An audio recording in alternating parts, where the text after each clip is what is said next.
الله وبركاته.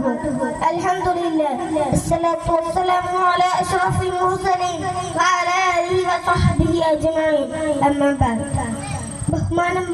ബഹുമാനപ്പെട്ട ഉസ്താദുമാരെ, രക്ഷിതാക്കളെ, സ്നേഹം നിറഞ്ഞ സുഹൃത്തുക്കളെ, അന്ത്യപ്രവാചകൻ മുഹമ്മദ് മുസ്തഫ സല്ലല്ലാഹു അലൈഹി വസല്ലമയുടെ ജന്മദിനം ആഘോഷിക്കുന്ന ഈ സുന്ദര ദിനത്തിൽ അവിടുത്തെ കുറിച്ച് രണ്ടു വാക്ക് സംസാരിക്കാൻ വിധിയെഴുതിയ അല്ലാഹുവിനെ ഞാൻ ആദ്യം സ്തുതിക്കട്ടെ. അൽഹംദുലില്ലാഹ്.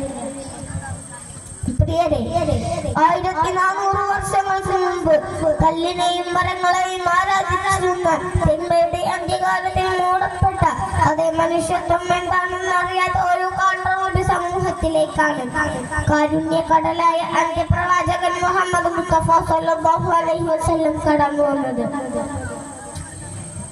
ചെറുപ്രായത്തിൽ തന്നെ അൽ-അമീൻ എന്ന ഓമന